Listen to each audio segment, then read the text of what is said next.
requesting a trade a year ago, the Patriots decided to part ways with former first-round pick N'Keal Harry. The Patriots traded the wideout to the Bears for a 2024 seventh-rounder.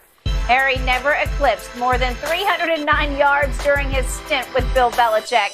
Shannon, how bad does this look for Coach? Well, Skip, it's a bad draft pick. It may be one of his worst because he took Bethel Johnson in the second round, Chad Jackson in the second round. He traded up to get Chad Jackson, Brandon Tate in the third round, Taylor Price third round, Aaron Dobson. Skip, this pick looks worse because here's some of the guys that went after. He took N'Keal Harry, Debo Samuel, you heard A.J. Brown, D.K. Metcalf, Terry McLaurin. Whoops.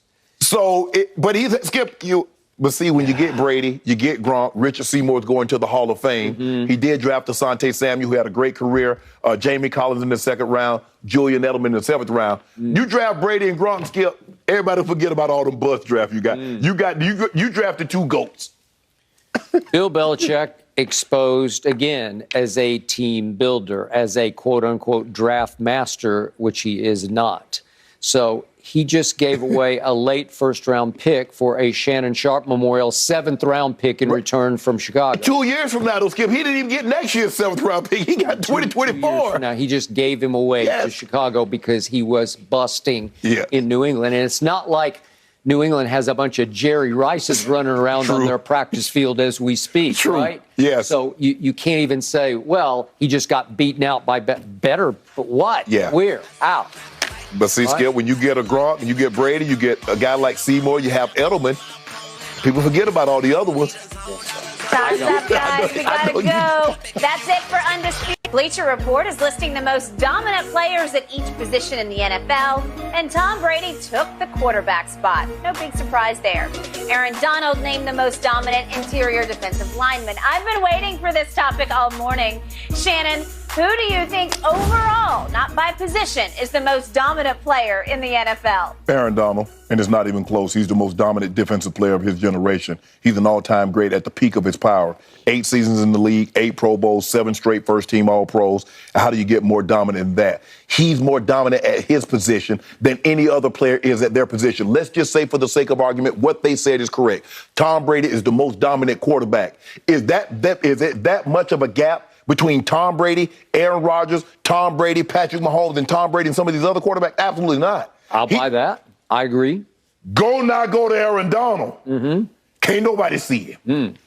No one can see this man, and it's not even close. That's how dominant he's been. Think about this, Skip. Tom Brady's been in the league for going on 23 seasons. He's only been first-team All-Pro 3 times in 23 seasons. This man has been 7 times, 7 straight in 8 seasons. It's hard to beat that, Skip. And look, this is no knock on Tom Brady because he's Tom Brady. He's that. You don't need to provide any more adverbs, adjectives to describe him. Just say Tom Brady. That's enough. AD, that's enough. If you want to say 99, that's it. Shannon Sharpe, you being in the Pro Football Hall of Fame, your opinion on this haunts me. It torments me. I lose sleep over it because I cannot get your opinion about Aaron Donald through my thick head, especially when it comes to being in the same sentence with Thomas Edward Patrick Brady Jr. You lose me when you say he's the most dominant at his position, okay, by a long shot. Okay, I give you that. But his position by a longer shot is not even in the same league with the position of quarterback. Now you're not talking about, now you're talking about value. You can be a better player and not be as valuable. Aaron Donald is a better player than Dak Prescott, but is he more valuable to his team than the quarterback? Absolutely not. So you keep trying to do the value. I'm saying just dominant. Aaron Donald is a more dominant player.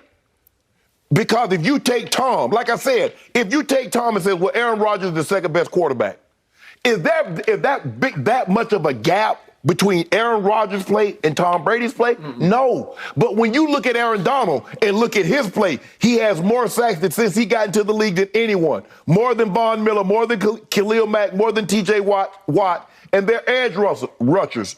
36 more tackle for losses.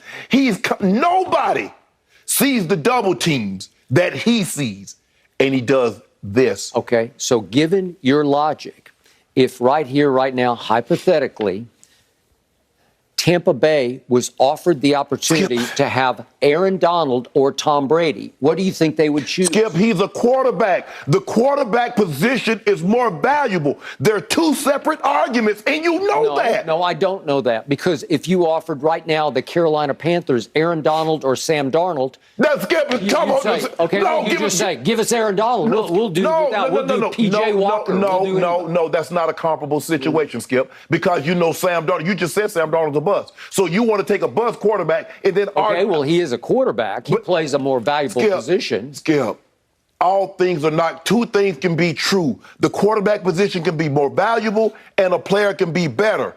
Aaron Donald is more dominant. I'm not saying he's more valuable than Tom Brady, but I believe he's more dominant at his position than Brady is at his position. Okay, but in the biggest picture, when you say who's the most dominant player in the National Football League, period, end of, it's Tom Brady.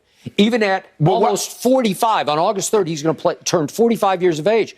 I just still think... when the players voted, who did the players vote the best player? The players always vote. Where is Aaron Donald? He's top. He's not a quarterback. You said quarterback should occupy the top 15, top 20 spots. And somehow Aaron Donald every single year is the top 5 as far as when it comes to value. Yeah, but quarterbacks seem to win that every year. Yeah, they did. I mean, Adrian Peterson has won it. I think Aaron Donald, Lamar Jackson won it. I know Adrian Peterson. Mahomes won it. Didn't Russell Wilson get close? Or? Yeah, I think he finished second. All right. But Skip, you look at Aaron Donald and what he's been able to do, and you say you wanted him to flash. Okay, that playoff run last season, did he not flash? Did he not take games over for you? Did you see what he did to your guy Tom Brady? Took him down twice. I think he took him down. He did. Did you see the Super Bowl? Did you watch Tom Brady score 24 straight unanswered points against that defense? Yeah, hold on. Where was Aaron Donald? I don't know. I couldn't find him. How did he score 27? So you mean to score that many points? You should be in the lead. You scored 27 straight points. You should be in the lead. So why weren't they in the lead? Game's tied. 24 straight. Tied at 27. Did you see what he do? Blocking. Snatched the guy down on a 3rd and 1, say, "You not getting this first down." He did that. Talking about the Super Bowl. In the Super Bowl. Okay. And then on 4th down, what did he do? Yeah, he was going against a Cincinnati line that has replaced 4 of its 5 starters, because I have no idea how that line got them to the Super Bowl. First of all, guess what? Joe Burrow got them to the Super Bowl. I don't care if they replace all of their starters. Put him one-on-one with any of those guys they got in Cincinnati, and the same result will happen. You might lose your Hall of Fame card. No, I'm not going. Not with this one. Everybody agrees with me except you. We're out of time, guys. That's not true. I love listening to you two wrestle over this one, but we got to get over to the Patriots. Is Belichick and the Patriots' latest trade Here we go showing again. Belichick's weaknesses as a talent evaluator? Baker is saying all the right things, but you know, with his moxie, he is going to be fired up for that game. Shannon, you think he starts week 1? I'm going to say no. I believe Sam Darnold has the upper hand because he's been in this system and he knows the plays, he knows the intricacies of this system. I don't believe Sam Darnold finished this season in that starting role, but I do believe he starts week 1, Skip. And the Panthers not caring about this storybook situation. Oh, Baker needs to start because, we want to put him back in there because he's going to stick it to his former team. If Baker starts, he will have earned the job. I don't view him as this player that's far and superior to Sam Darnold. I don't believe he's I'm reading now that all of a sudden the Carolina Panthers are a potential wild card pick. I'm like, what? Who says that? Thank you. That's what I read last night. I saw it on the internet. I was like, y'all must be talking about a different Carolina. What comic book are you reading? I'm glad you finally come around to your senses because you was talking about like Baker was that dude. Well, they're not that team. That's the problem. Well, if he's that dude, they make him that team. Come on. Right? That's what you told me. You told me Tom Brady took the worst franchise in America. Okay, back to this question. It's going to apply to what you're talking about. No. Is he going to start? Week 1, no. If he started week 1, maybe I'd start taking wild card. I'd join the comic book. Right? Okay. No, but I don't believe he starts week 1. Okay. Shannon Sharp. I cannot tell you how much I hope I'm wrong about this, but I think you are right about Sam Darnold starting week 1 because I think the game is rigged for Sam to start game one. The reason being, they're going to have to pay him $19 million this coming football season. Yeah.